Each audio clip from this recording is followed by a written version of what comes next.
Okay, cool. All right. So I was listening to our episode that we recorded in 2019, almost 5 years ago now. Yeah. You were, I think, were you just starting to work at Harper's Bazaar? I had just started You there. just started working at Harper's Bazaar. I just hit my 5-year anniversary, so that's crazy. That's crazy. I know.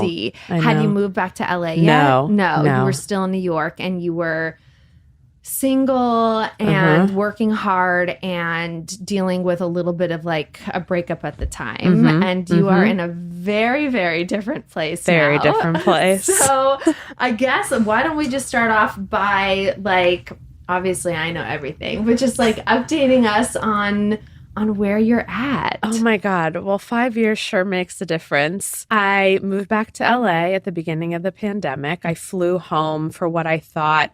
I had been in Paris for work at the end of February in 2020, and people were starting to talk about COVID and come down with it. I can't believe that it's been this I can't either. time is so weird. Because I remember very vividly having these conversations with you about moving back here. Yeah. And so I flew back because I had been in Europe. Work made me quarantine for 2 weeks. And I was like, well, I'm not staying in my New York apartment. I'll go home. I was seeing somebody in LA at the time, on and off. And I was like, I'll come home for 2 weeks. Flew back on March 1st, never went back to New York. So crazy. Moved to LA, which is so crazy. So crazy. It's so crazy because I do, and I feel guilty about this sometimes, but I do really think that like a silver lining of this whole thing is how my life turned out. 100%. I wouldn't have been able to move without that happening. And obviously I'm not happy COVID happened, but we take the good where we can find it. And that first year of COVID was, I don't know, the first year or two was really trying for you. Really trying. Like, it was horrible. You were single in LA, just moved back here. You couldn't really meet anyone. We weren't like, it was a very, very lonely time for you. It was very hard. And I was still seeing that guy on and off, which was terribly toxic. And then, people started dating again. Yeah. But I remember doing like FaceTime calls with guys because you really had, this was pre-vaccination, but the world was kind of open, kind of not. And so it was like, we're going to do a call because I need to know if I'm going to risk my life to go risk meet my you. Pod. Truly risk it all to go meet you in person. Because if it's a terrible call, then you save yourself from that trip. But if and then quarantining for 2 weeks to not be with anyone. Exactly. Or you become like my sister and you meet someone and then you guys just move in together within 2 weeks. That's another way to do it. That totally.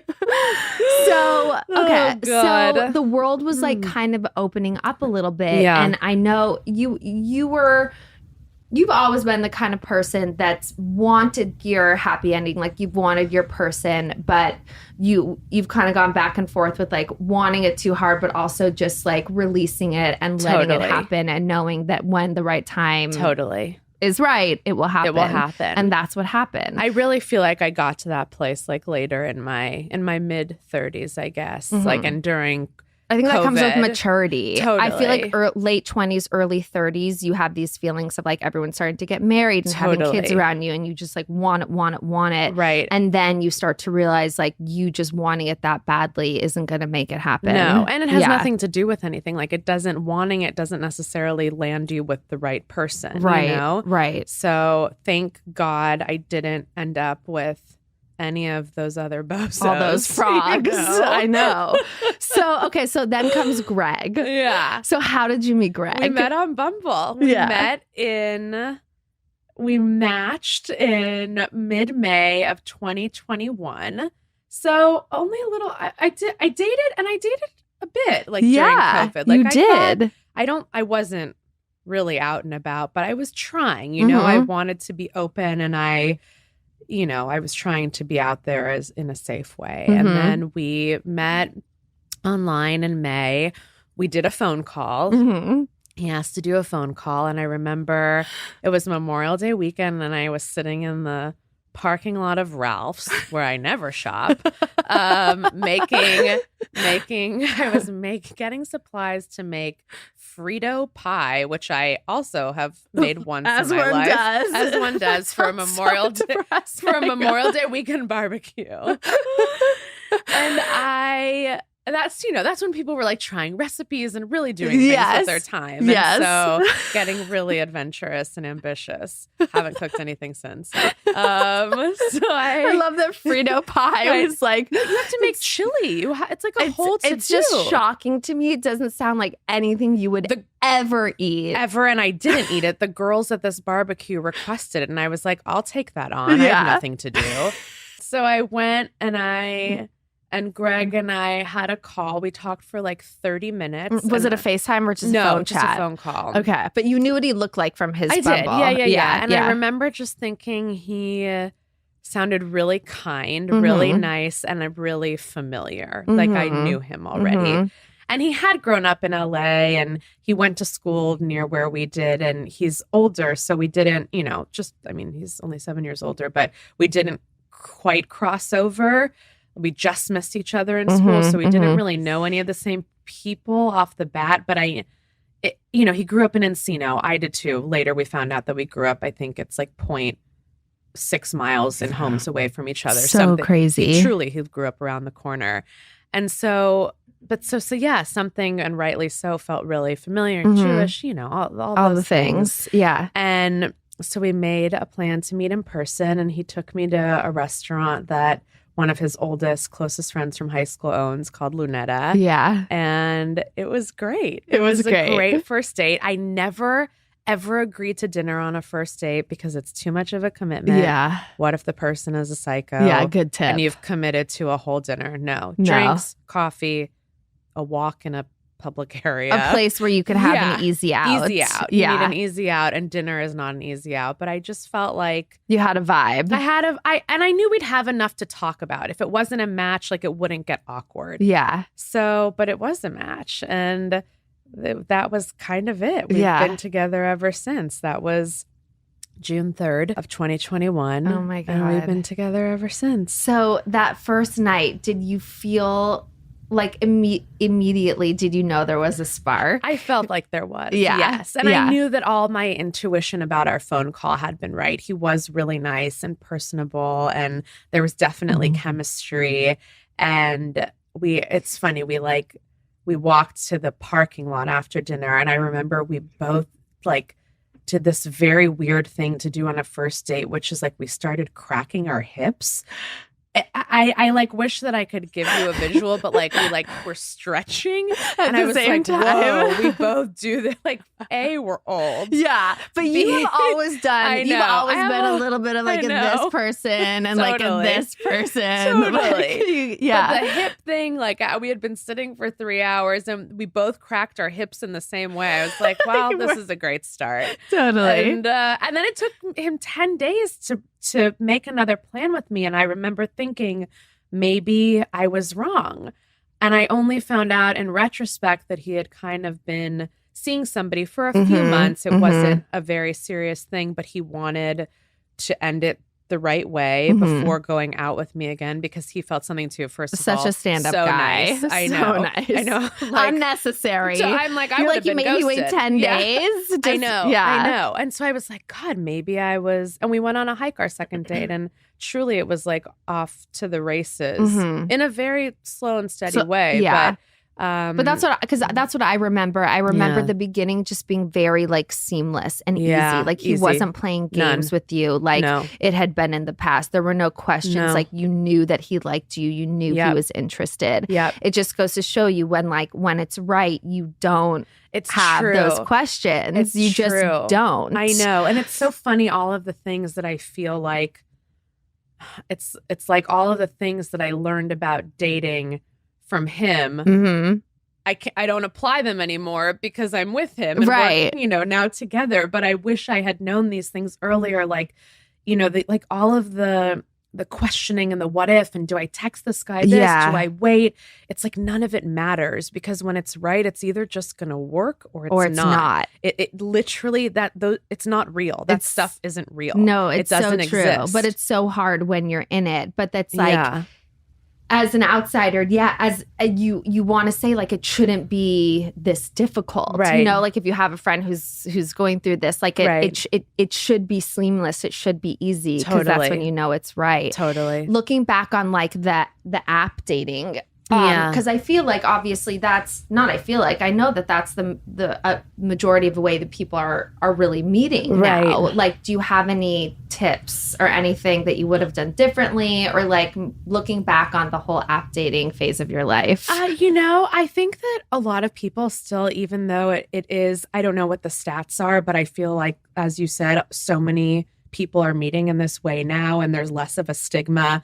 Like, I remember I went to a wedding about 10 years ago, and the couple had met on OkCupid, and that was unheard of, and then through the years you go to your Hinge wedding, your Tinder wedding, your whatever. Exactly. Pick your poison. And it's, I would say one, to first off, like, not judge yourself for doing it, because it's just the way to meet people. That's my main thing. Whenever I talk to, like, people still seem genuinely surprised when they hear that we met in that way. Which I don't think it's surprising at all, especially given the COVID factor of it all, and that you weren't going to a bar, you weren't going to a restaurant or wherever it is that people even meet. Like through friends. Exactly. Right. Actually, I was set up with a few people, I guess, during that time. That always felt like a safe bet. But I think that some people, like, I talk to a lot of women still, and friends and acquaintances, and, something I hear a lot is, I just know that my person is, I'm going to meet them in person. I'm going to meet them in real life. And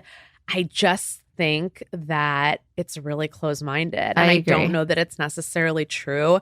And I think sometimes people say that because they're scared to go online for whatever reason of being judged. They're actually not ready or whatever it might be. And I just think that being open to it, I mean, it's changed my life. It's completely changed my life. And by the way, we have found out since that we knew 100 people in common. Again, we grew up in the same neighborhood. Right, like you could have been set up. And we didn't. Yeah. And, which just goes to show that you can find somebody, and not even that you need to find somebody that's from your world. It doesn't matter. Yeah. But the fact that with all of the crossover, we never met. Yeah. And it took this and this timing. I just feel like it's worth it. Why wouldn't you do it? Why wouldn't you try? It's just like another open avenue for you. Exactly. Yeah. So now you're pregnant. Yeah. Like That's a quick fast forward. Cut to you're pregnant. Cut to. Oh and my God. You're due this summer. Yeah. And you're feeling like total shit. Before we get into feeling like total shit. Yeah. So you and Greg, you've been dating for 3 years. We're 39 years old. Yeah. We have a biological clock. Like, when did the conversation start with him of like, this is something that I want, and kind of we need to have this conversation? Our first date. Really? Yes. Okay. I think that's super important. I think so too. And I also think that that's a thing that we as women do. And I know I've done in the past. Like, I don't want to bring this up. I don't want to scare him away. Again, if it's the right person and you want the same things, that's not real. That, there is no scaring away because they want what you want. That's so true. And I remember, so he's divorced and he has 2 kids, as you know. And he asked me, he said something along the lines of, would you want a family? Do you want a family? I think I might have told him that I froze my eggs when I was, I think, 35 or 36. And which was a blessing and the gift of my lifetime, because when you don't have to worry about a clock in that way, you can allow yourself to find a partner who's really suitable and not just end up with somebody because you're in a desperate situation to have children. And so that, gift of a lifetime, that I was able to do it and afford the process, and also that I got eggs. I mean, not everybody even does. Right. So, but we did talk about it on our first date, and he asked me if I wanted a family, and I said yes. And given my age and I think probably knowing his situation, but it's true. I was true to myself. I think I said something like, I want one. Yeah. And that is true. I feel, Yeah. I don't know that I would have, if I wanted 3, had said that on the first day, but that's fine. And that's right. also, you don't know. You knew that you wanted one. Exactly. You don't know if you want 2 or 3 or more. And so you didn't have to give that information yet, but you knew you wanted at least one. At least one. Yeah. Exactly. And that was important to me. And by the way, it's so great to have those conversations early, because if they don't want that, and that's a deal breaker, which I feel like often that's a huge thing for men and women. Yes. That I would want to know. 100%. I would want to know sooner so that you don't waste your time. 100%. Especially with someone that has that kind of history. Like, you want to make sure that they're on the same path as you. Totally. Yeah. He could very well have said, I'm done. I have to, you know? So I was really pleased to learn that he was also down very for it. Open to it. Like, yeah, I'd have one more, whatever it is. I think he'd have more than one more, but you think he would? Yeah. But now, given how shitty you feel, would you? I don't know how people do this. The thought of it sounds. No, I remember I had a great day a few weeks ago, and I was like, oh, I could do this again.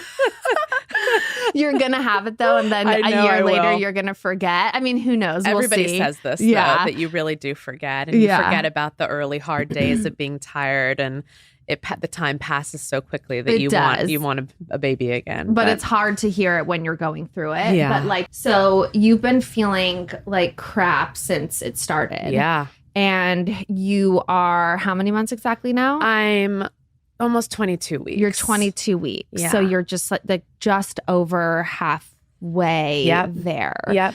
I was telling you, I remember I started to feel good at 18 weeks. Right.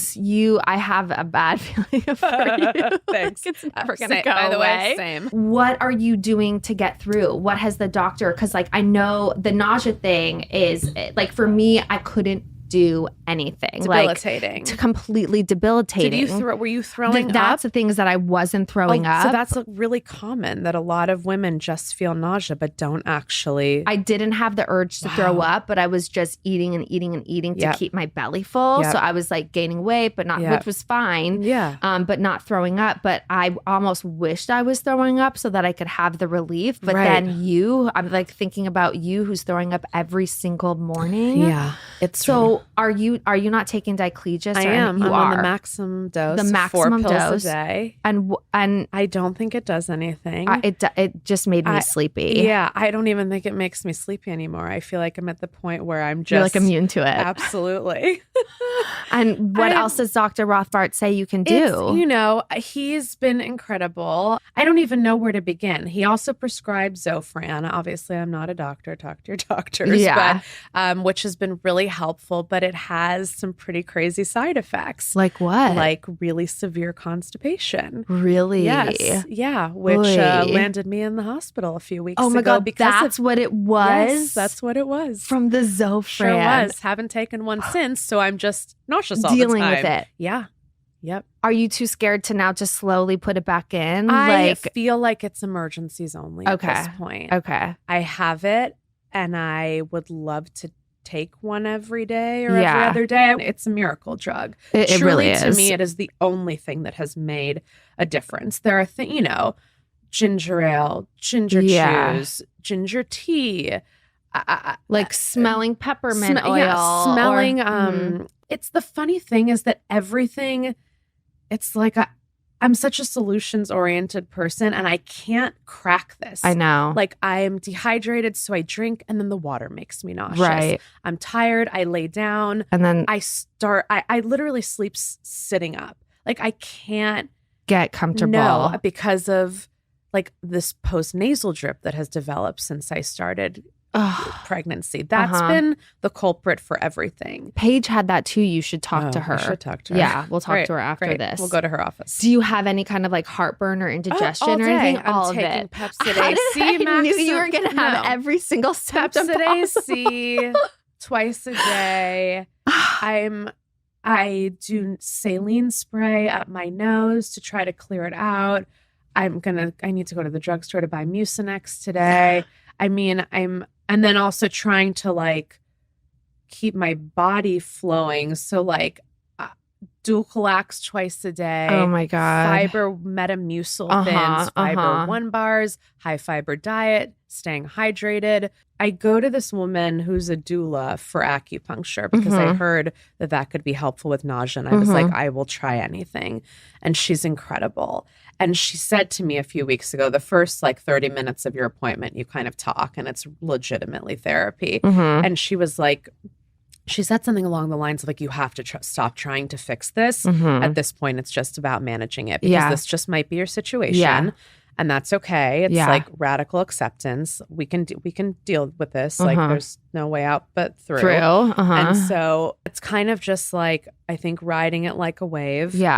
Eating something usually helps, but it's also like that could make you sick too. Or I could go throw this up. I don't know what's going to happen. It's 50-50.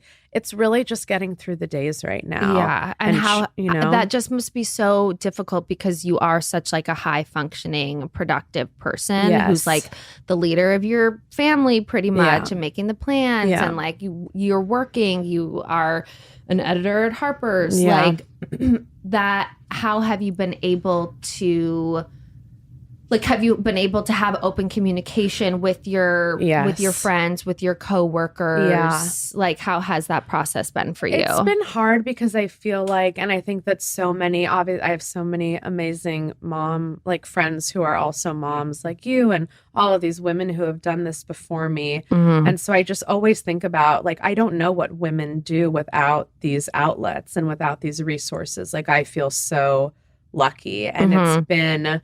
Like, I'm so lucky that I work at a place where I kind of have 2 bosses, and both of them have been incredibly understanding and compassionate.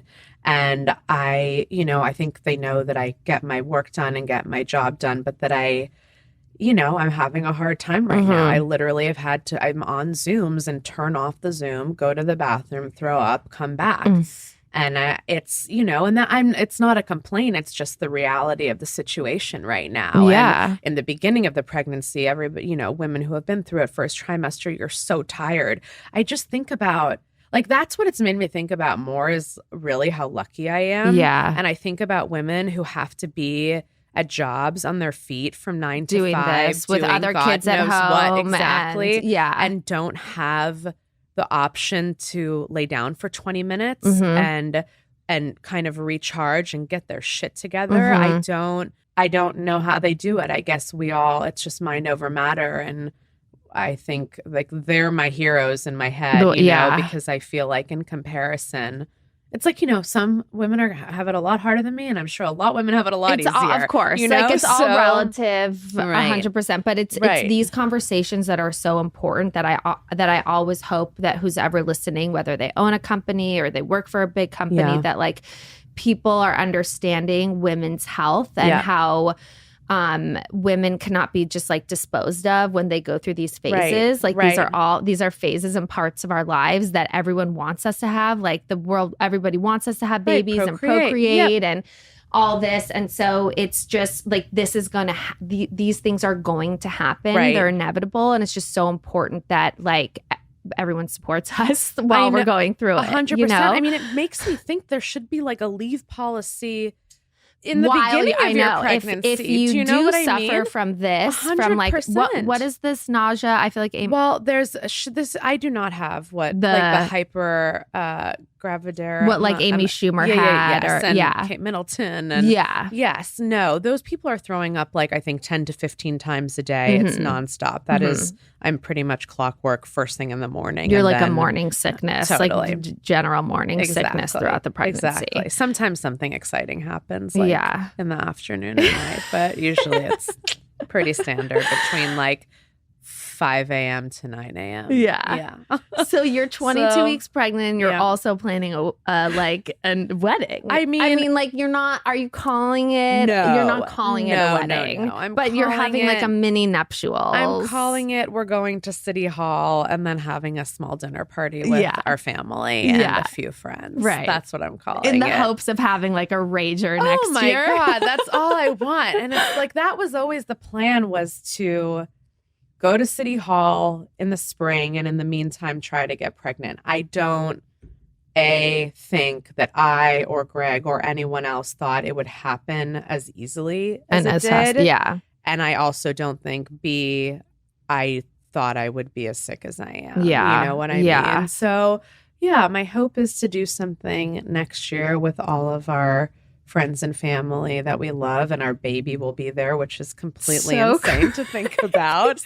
But it's, yeah, I mean, the other stuff that you were mentioning is like, that's the, like managing my job. We have 3 dogs. We have 2 kids half the time. Like it's all, doing all of those things and being so used to being a person Yeah. who Who can takes get it all charge done. and shows up and gets everything done. Mm-hmm. And I really love it. It's Mhm. not because I'm a martyr or trying to be some type of woman, but No, that's really, always just been how you are. I think right Yeah. now it's just so important, and I feel like you do this, but to just tell yourself, like, this is just a phase. Totally. Like, this is not who I am. Like, Right. I am not a lazy, like, unwell, like, right. I'm, person who Right. just wants to lay in bed and like that's not who I am. It's Right. just my reality right now. Right. And Because you always gave that advice. And I remember when you had Sunny and before, like you always said everything is temporary. Everything is a phase. Yeah. And, for better or for worse,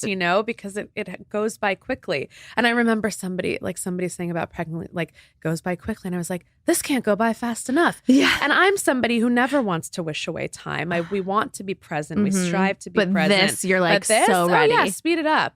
Speed it up. Let's go. Have you thought about like labor plans? Like how far into you? Because I feel like I haven't had a full catch up with you in a No, couple we haven't weeks. talked like, about like it. baby nurse, birth plans. Yes. What are we thinking? I'm kind of in the headspace of have a loose plan and be willing to throw it all away. Mhm. Because I think that's also what I've learned from you and from other friends, like even as far as breastfeeding goes, first of all, what I would like to do is have a natural birth or vaginal birth, I guess we would say. Mhm. And I would like to get what's called a walking epidural because my body, as I think we all know now, is very sensitive. Yeah. Like I can't even take a double dose of Tylenol because I'll throw it up.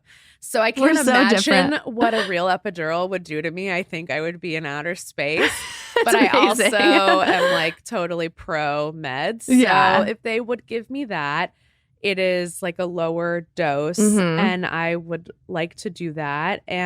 But if I need a C-section because the baby needs to come out ASAP, we're going to do that, Yeah. Mhm. If there's no time for an epidural and I have to do this naturally, I'm going to do this. If the walking epidural isn't enough and they can give me more, I'm going to take it. So I really don't feel married to anything. I think that's this really whole smart. thing has taught me that you can make whatever plan you want. And a friend who's also pregnant recently said that her doctor said to her, it's 10% you, it's 10% me, and it's 80% whatever is going to happen. Uh-huh. And I was like, that feels really spot on. Mhm. And same with breastfeeding. Mhm. I want to try. Mhm. Maybe my milk doesn't come in. Maybe Mhm. I'm a head case because I'm not sleeping and I'm married to this thing. Mhm. Maybe I get mastitis over and over again like you Mhm. did, and I can't do it. So Yeah. it's whatever I have an idea of what I would love in a Mhm. perfect world, but I'm also very, very comfortable with surrendering to the fact that whatever it's not a happens. perfect world. Yeah. Yes. Do you feel, because I feel like having this baby, and having a lot of friends who have had babies, like, do you feel like you wish you knew less going into it? No. Or do you feel like you're glad you have all of this I'm glad I information have all going of into it? I want everybody recently has been like, well, I'll tell you my birth story after. And Yeah. I'm like, I want it now. You want to know. I want to know everything. Yeah. Because also I just feel like knowledge is power, information is power. Mhm. And at the end of the day, maybe hearing these stories could help because if I'm in a similar situation, I will have a heads up or an inclination of what to do. Totally. And if I'm not, then it has nothing to do with me. Yeah. You know what I mean? Yeah, you're so right. It has no impact. Mhm. But yeah. I That's know. kind of how I feel. I want every story. I want. Yeah. Also, I'm like, I don't understand how people just know no. I'm like, Like- I don't know what I need. I don't know what to No, do. the thing is that nobody just knows. I know. Everyone's like either pretending to just know or guessing or asking their friends or Right. following people to know what to Right. do, but nobody just knows. What do people without those resources like right? What do they do? I feel like there's a motherly instinct that comes Sure, in, of obviously, course. but for most things, like I didn't know. I think that the goal is to like tune into your gut feeling Right, first, right. and then if you really don't have one or you really don't know, Right. that's when you have to ask for help. But Who did like, you go to? Because you were the first of your siblings. Yeah. I think for me, I tried to. That's a really good question. Who You did were one I of the go first. to? I know Caitlin calls me like a child's like mom, but I was No. 32. Like I Yeah. wasn't. No. I think I remember when I was having all the issues breastfeeding, I was turning just like to experts. Yeah. Like the lactation Lactate- yes. specialist and Yeah. all that stuff. Like I didn't think that my sisters hadn't gone through it yet. You Yeah. hadn't gone through it yet. Yeah. I didn't really have like that network. Yeah. And I'm also kind of not, I sort of deal with things on my own. And then like a couple weeks later, I'll tell my friends kind of how I dealt with it. Yeah. Like I just don't, I don't require like a support, if that makes sense. You don't like vote by committee. You Yeah. don't live by committee. No. I'm which like is great. Timmy and I kind of will problem solve on our own, great. and then we figure it out. That's great. Yeah. But I think the labor plan is major, like not having it, like knowing what you ideally want, but not Totally. being married to anything. Because that's when Exactly. I feel like things can get chaotic. I agree. And then I feel like then you're just married to expectations and it's setting yourself up to feel a disappointment in yourself. Like, and I feel like I was really feeling that in early pregnancy because I was like, I thought I knew what I was going to be like during this. I thought I was going to be that cute, dressed, person who ate really well and who was so positive and was like an earth mother who loved pregnancy. And I remember this doula that I also see said to me, like, you don't have to like this. And I remember that being so freeing because I was like, two things can exist at once. Like I can feel like the luckiest person in the world that this happened for us in the way that it did. And I truly like wake up and go to bed not believing that it's this happening. is happening. Yeah.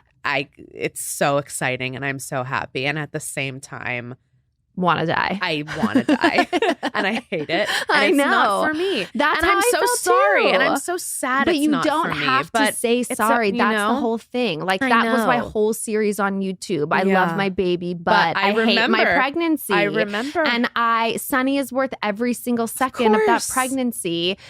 Do I want to do it again? I mean, I've had it like I've gone back and forth I for know. 5 years, Yeah. and like that has stuck with me. But it's never you never question. It's like no, and I know that, but it's like those expectations really made me disappointed in myself Yeah. until I was able to release it and just say, I want this. It doesn't I'm make me a bad blessed, person. and Yeah. I also feel horrible and don't like feeling this way. Yeah. And that's okay. Your doula You sounds know? amazing. I know. I'm like, do I hire her for that? I know. Does she? But Has she asked if you want her in the room with no, you? she hasn't. Because I haven't. I don't work with her in that Okay. capacity. Okay. She's The just doing more the acupuncture. The more I see her and spend time with her, I really do feel like it's amazing to have that advocate and to have somebody who has no kind of like skin in the game would be Except a for your benefit. comfort and Exactly. your- exactly.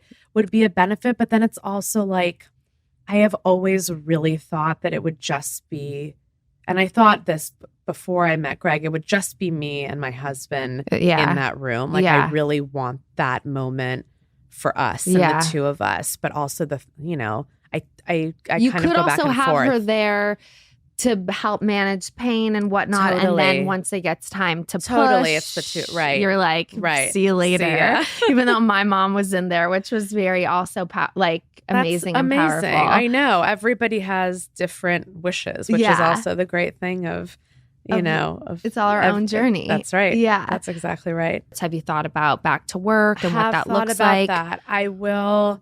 My plan is to take the full maternity leave that my company and the state of California offer, which is what, 3 months? No, it's like closer to 5, which is incredible. It's really interesting. I believe the company gives 10 weeks and then the state gives disability. And I believe it's 6 weeks if you have a vaginal birth and 8 weeks if you have a C-section. That's amazing. And then you can take your 2 weeks of vacation for the year on top of that. Well, that's a little. At about 20 weeks. Okay. So I'm going back to work. I've never seen myself as somebody who would not work after baby. It's such a part of my DNA and I love it. And I imagine that finding value in what I do every day in addition to being a mom is going to be a hard thing to navigate, but also something that I want. Also, I'm in no position to not have an income. You're like, I don't have the choice. but no. So my intention is to take the full mat leave. Yeah. I also can totally see a world in which maybe at like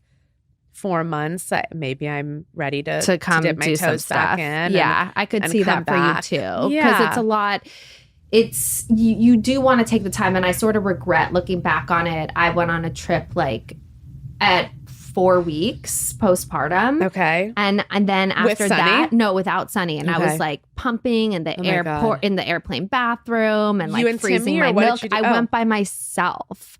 I it was like a month after Sunny. I went by myself. Where? It was to New York. I was like going on the Today Show or something. And I had to do it. This. And I think that kind of ripped the Band-Aid off. And then I like immediately got back to work. And I wish looking back on it that I had taken more time and really enjoyed that like bonding time. Totally. So I urge you. I also think that that's so cool because 3 days away or whatever it was doesn't take away, but like what an empowering thing to know that you can do that. That's true. And also, it set me up for being able to have those boundaries, like not have separation anxiety, be able for Timmy and I to travel or go out to dinner. You guys are my full inspiration for that. Like the way that you live and balance being parents, but also putting your relationship at the forefront and yourselves as individuals. It's,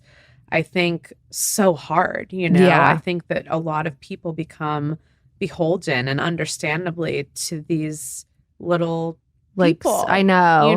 And also, obviously, we're to be able to afford to do these things is such a privilege and great. But I also think that it takes such an effort and such a kind of like a letting go that's so healthy for, I'm not a parent yet, but I really think it sets you up to be able to have let your children be independent and to have your own independence. Totally. I think it's so important. That's always been like, I feel like my mom she said it to us all the time before we had Sunny, like, remember you were 2 before you were 3. That's right. And she would always just remind us that it's so important that like the foundation and that us as a couple were doing what we needed to do to take care of ourselves individually and then to also like honor our relationship. Well, the family doesn't work if the two of you don't work and if you don't work as individuals. Exactly. So it all trickles down and it all is for the benefit of the greater good, I think. And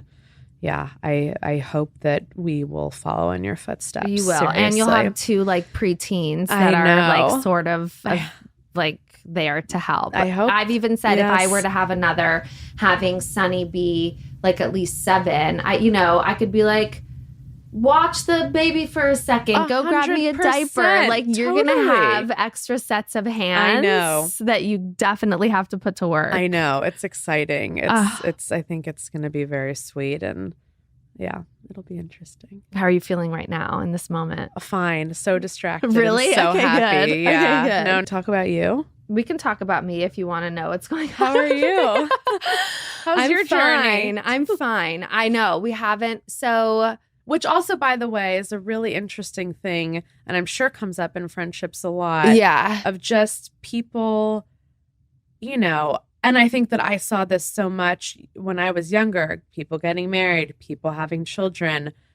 Is it going to happen for me? And nobody's joy ever it didn't take away from me or make me feel bad, but it makes you kind of wonder what's going to happen for you. And now we're at this next phase. And I remember, like, I was really scared to tell you that we were having a girl. I didn't want it to hurt you. I didn't want you to feel sad. And I waited like weeks to tell you. Yeah. And then I told you, and you, I was like, why would you ever? Joyful. It was the most joyful reaction of like anybody. And I was like, oh, of course this is, because we're all just happy for each other. Yeah. But it's, you know, you're we're going through your own thing. Totally. And now it's like it flips, it flops. It flips, and you never know the position that someone else is going to be in. I guess for me, I always am like, whenever I'm with you, we're only talking about you, and I'm not even really thinking about myself, because I'm also like, I already have my one. Right. You know what I mean? Like, totally.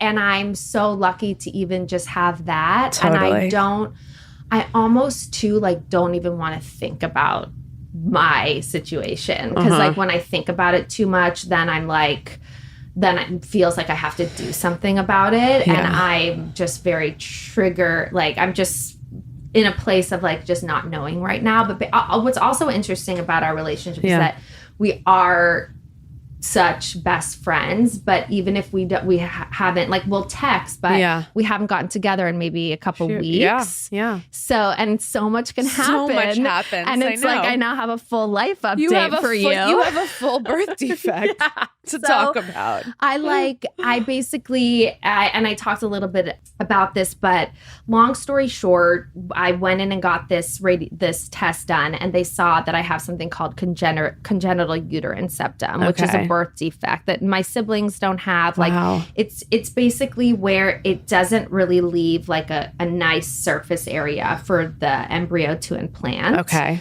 So they were saying it's like 20% chance that a baby, like, that you can get pregnant and will stick. So I'm like, Sunny is basically this 20%. So that's amazing. That has even given me a different outlook on all the miscarriages and like the past 5 years. On one hand, it makes me very frustrated that this test wasn't done 5 years ago, so that I could have gotten this procedure and then gotten pregnant at 35 or whatever. But this what they found was that I can go get a procedure done to basically correct the uterus, but there's still like, do I then implant an embryo? Do we just try ourselves and have fun after that? Right. Like, it's just another layer of the situation that is just like, ugh. You know, like, I thought that the next step would maybe just be me implanting the embryo myself and just seeing how it went. But now I can't it's not as simple of a step as that. Right. So I'm kind of in the same place, like, just sort of taking it day by day. I don't have any sort of answer or plan of what I'm going to do. Okay. Like, my next step is really finding out what the procedure looks like. Right. Like, what does the surgery entail? Totally. What's the recovery time like? Even that, though, I've been talking about that for 2 weeks and haven't made the call to see what the procedure is. I mean, that's big news to get, though. And also, what does getting the procedure ensure that you will have? It doesn't ensure anything. Right. And then I talked to someone else who was like, someone that, you know, and the more that you have these conversations, the more people have input or other people for you to talk to. So then I told someone this story, and then they're like, you have to talk to my friend who founded this company. It's called this. She knows everything. So I'm like, okay, I haven't really talked to anybody about this in a while. I'll do this call. So I call her, and she's like, you can't do any fertility stuff in LA. Like, LA's the worst for fertility. You need to go to New York. You need to go to Columbia before you do the surgery, get more tests done. if you're going to do the embryos again, do it in a lab in New York. I'm like, wait, what? Oh my like, gosh. So it's just... It's overwhelming. It's overwhelming. It's really overwhelming. And so Timmy and I are kind of like, right now, he's going to call and do the research for the surgery. Okay. I can't, it's like another part-time job for me. Totally. And I'm procrastinating it for a reason. And so he's going to call and do the legwork of like what the surgery entails. Okay. And then we're kind of going to go from there. Great. I also think that's what these weeks can be about. It's like exploration, research, conversations, some that I'm sure will be useful and some that will make you feel a certain way about something or paralyzed or whatever it is. Well, that's what my therapist said. She's like, instead of labeling it as procrastination, that you haven't done this and like judge yourself for not taking these steps, like look at it as you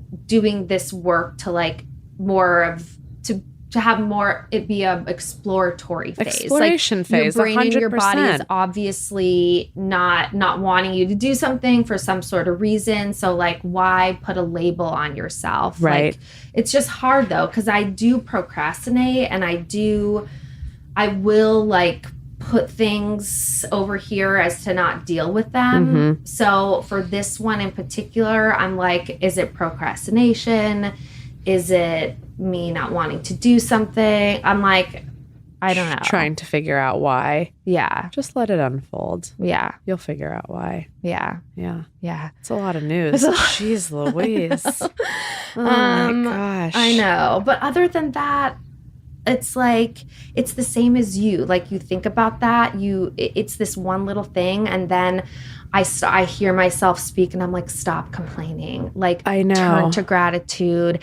Everything else is so great. Like you have this amazing relationship. You have a beautiful 6-year-old. Like, you're so blessed. Like, stop worrying, you know? But it's also that thing of like both things can be true at once. Like you've always said, if it's just us and Sunny, like everything's going to be fine. And also, thank God you have him. You would be in such a dark place if you still, after 8 years or whatever, weren't able to conceive.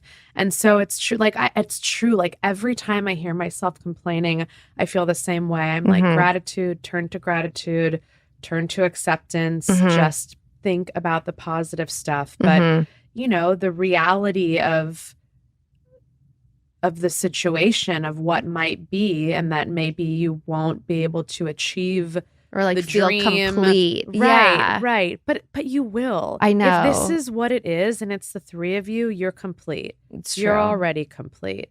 Whatever else happens is an addition. It's a bonus, I think. That's what I have to like truly believe. And like I'm getting there because it's kind of it's almost out of my control. Right. But I do feel that way. I really, really, really do. And the thing is like I want to just be handed the baby. I know. I don't want to have to go through all of this. I know. All of this. It's not that simple. It's not that simple. We know. No, but it's funny. I was like also I was also thinking about that in terms of like partnership. Like I remember like getting to a place just before Greg that it was like, I am a whole person now. And if it's just me and figuring out what life looks like everything else is a bonus. Yeah. You know what I mean? And it has been, oh my God, like the biggest ever. But you have to, I think it's just so important to like believe that. Sit in discomfort and to get to wholness in the place you are now. Because this is what it could look like, you know? And like, what a blessing. How amazing How is that? amazing is it? Yeah. Right. Yeah. But, you know, we want what we want. So those things exist too. Yeah. Yeah. It's hard. All right. I'm going to ask you just like a few personal things. Okay. And then we can wrap up. Do you want to talk about how the doctor had to pull poop out of my butt? No, I'm Stop just kidding. Is that what happened? Yes. You were so dehydrated that they had to go in your ass? I was so franned up that they had to manually disimpact me. I just remember him saying to the nurse, pull down your pants and pass me the KY jelly. Stop it. Swear. Oh, And then they my went up. God. They got it out.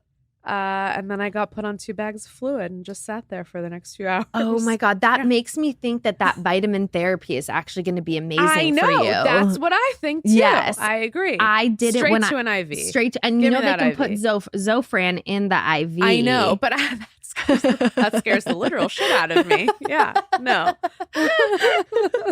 Oh my God. Okay. Oh God. Also, right now, any mantras that are getting you throughout the day? No way out but through. Yeah, that's like our no way out but through. no way out Yeah. but through. You got to just feel it. I like what you just said, to sit in your discomfort, Yes. to like feel wholeness. Yes. That was something a therapist about 7 or 8 years ago said when I was in another bad relationship. He would always say, sit with the discomfort of being alone. And it trained me to learn and understand and really believe that being alone was better than being in toxic company. So that has always been a very, very helpful mantra for me. And I think that's something Greg and I say a lot to each other. Yeah, I and think that you can use that in like every single and I think scenario. kids need to hear it too. Like I think, I mean, that's a whole other podcast, but that just children are every obstacle is being removed for them. And I think that obviously as a parent, I imagine that we will want to help enrich their life and make it positive in any way we can. But I don't think that that's by making them comfortable all the time. I think you need adversity and you have to go through hard things to learn anything. Completely, which is going to be hard to do with our kids living in Los Angeles. Totally. Like, and if you see, and I think that something that both of our moms used to always say, and I found out that Greg's mom said it too, and I think we've all since decided it's not like a great way to live, but I understand how it can be true, is that they're only as happy as their least happy child. Yeah. And it's like, we live have like to fight that. against that, I It's think. But I 100%. also understand.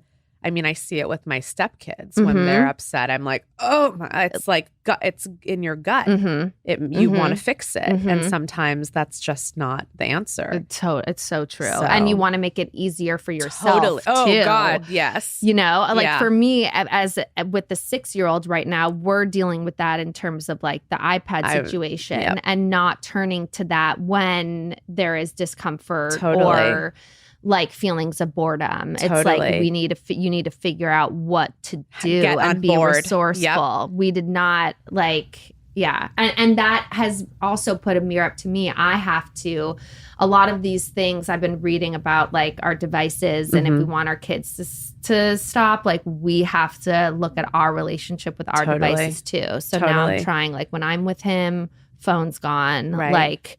Yeah. Right. Another thing, mantra-wise, I've been thinking about that's so, like, that kind of goes along with the no way out but through, is that, like, nobody can do this but you. And it's like, which I think, like, has felt really isolating at times. And I think it's why women say that, like, pregnancy can be so isolating, even if you have, like we do, like, the most amazing You're still the only one experiencing it. Like, nobody can pee 7 times in the middle of the night for me so that I can sleep. Like, nobody can go no one can up throw on up my for you. behalf. Like, nobody, it's just me. And I think that also, like, when I realize that, I'm like, you're amazing, which, so I think it's a little... that I think about that a lot too. That is how it is being a mom. Totally. Yeah. Like beyond that I think that is so important. Like we're all looking for so much support and all these answers, but we still can feel so alone. And it's because there's no one else that's living your experience except for you. That's right. Everyone can try to understand or have similar feelings or validate or support, but it's like it still is a very isolating experience. Totally. Yeah. All right. Well, I love you. I love you. I'm so excited for this little baby. Me I can't even handle it. Too. I'm I can't wait to meet her. I cannot wait. I'm feeling like flutters and kicks that it's just, those are the moments that you're like, any hair yet? Like, have they been able to see hair hair? Her? Yeah. No. Because it's Sunny, I feel like maybe it was like 30 weeks. she started to ask me if I was having really bad indigestion because he had so much hair. I wonder if this is and why if mine they're is hairy so bad. baby, it can make you have worse indigestion. I don't want her to Timmy be hairy. came out with a black mohawk and a unibrow. Well, he has a great head of hair still. So exactly. So that's why Okay. when Sunny came out with like dark hair, I was like not concerned. that is so funny. Yeah, a hairy baby can make you have worse indigestion. Perfect. All of these little indignities are just too much to stand. It's so funny. Oh my I God. love you. I love you too.